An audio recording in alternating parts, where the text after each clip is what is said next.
My name is Sarah, and I've been working as a receptionist in an out-of-town hotel for 12 years. It's a life of arrivals and departures, of unfamiliar faces that only become familiar for a short time. It was the night of November 12, 2017, and there was a fierce storm outside.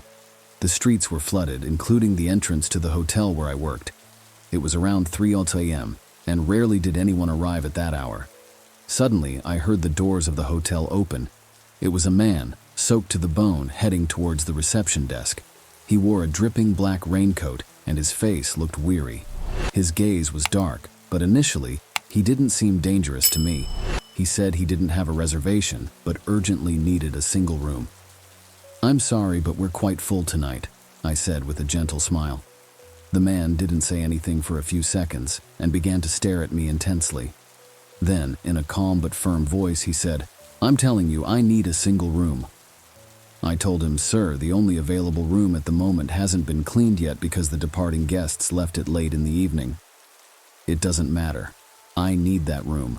I'll pay double the price," he said. After the man's insistent request, despite the late hour, I decided to call the cleaning staff to prepare the room.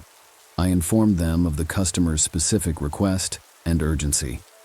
Then, I turned to the man and said, "It will take about 30 minutes to prepare the room. I apologize for the inconvenience." The man nodded without saying a word. While waiting for the room to be ready, the man sat in the hotel lobby and picked up a newspaper from a nearby table. He opened it and began flipping through it, seemingly disinterested, but occasionally he glanced up and stared at me intensely. It was odd behavior and made me uncomfortable, but I tried not to dwell on it. After about half an hour, I informed the man that his room was ready and handed him the keys.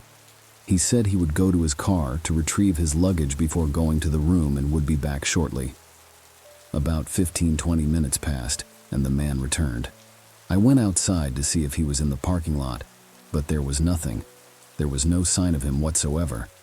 I couldn't understand why that man had entered the hotel at such an unusual hour, patiently waited for his room to be cleaned, and then suddenly disappeared into thin air. As I pondered how strange the situation was, I noticed that the man had taken the room keys with him.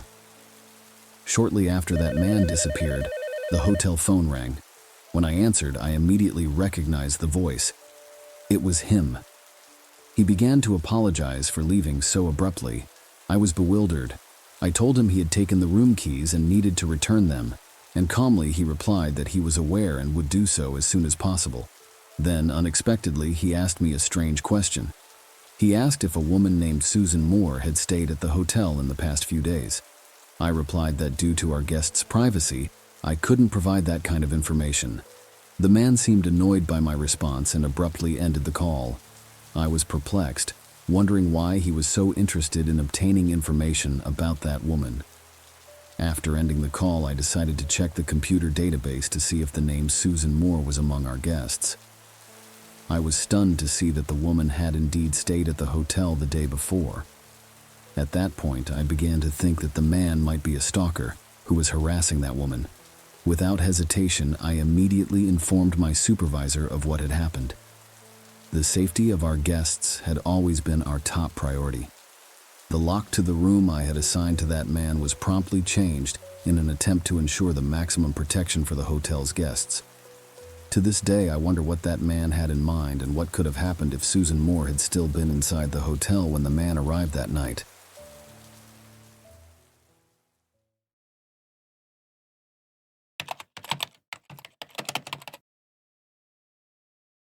It was a rainy evening, and I had just returned home after a long day of work. All I wanted was to take a shower, eat something light, and relax for a bit.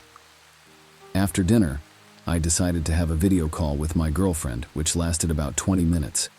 Immediately after, I decided to watch a movie on the couch. The thunderstorm outside created a cozy atmosphere as I wrapped myself in my fleece blanket. After about 2 hours, the movie ended, and I decided to go to the kitchen to make my usual herbal tea before going to bed. While the water was boiling, and the scent of the herbs filled the room, I took the opportunity to jot down some things I needed to do the next day on my phone. After finishing preparing the tea, as I was about to climb the stairs leading to the upstairs bedroom, I heard a loud noise coming from the garden. Curious and somewhat worried, I looked out the kitchen window to see what was happening. Unfortunately, the storm made the view a bit difficult, so I decided to go outside.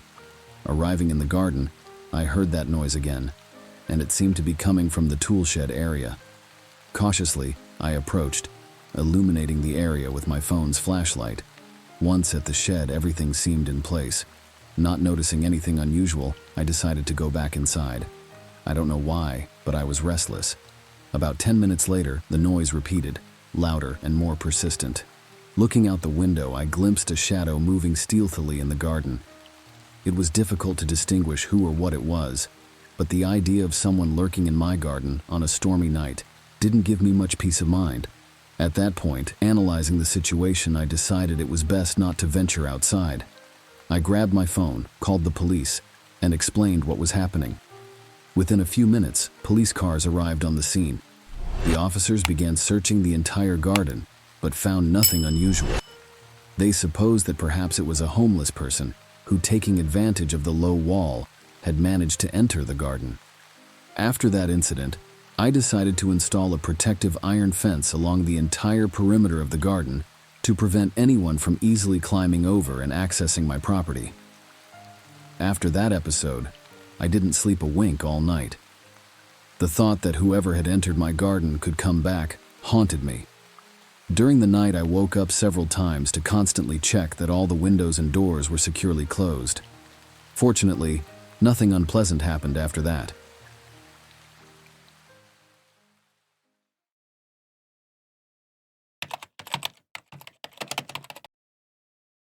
I work in a shop located on a quiet commercial street.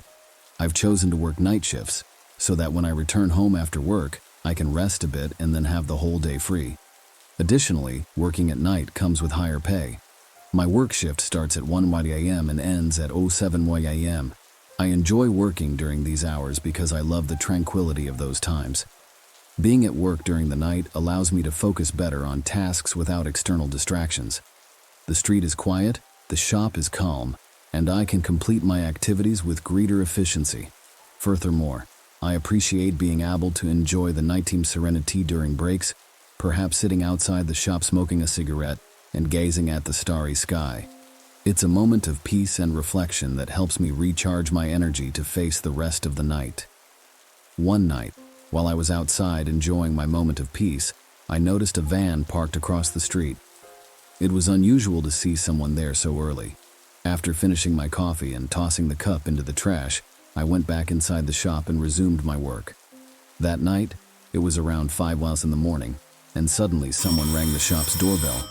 It seemed strange to me. I opened the door and found myself facing a man. I kindly explained that we were closed at that hour, and that the shop would only open at 7:30 in the morning. The man insisted despite my explanation, and shortly after I noticed that 2 other individuals with balaclavas got out of the van and started running towards the shop's entrance. At that point, I realized something was amiss and decided to immediately return inside the shop, closing the door behind me. I ran to my colleagues to inform them of what had happened. At that moment, there were 7 of us inside the shop. Shortly after, we started hearing noises coming from the door. The men began to pound forcefully, trying to enter. We checked the security cameras and started recording to have evidence to show. Then, we immediately called the police, reporting that 3 men were trying to break down the shop's door to enter. The police arrived promptly, but the men rushed into the van and attempted to flee. After a brief chase, law enforcement managed to apprehend and arrest all 3 of them. That night was an experience I will never forget. The fear I felt as the 3 men tried to enter by pounding on the door is something I will never forget.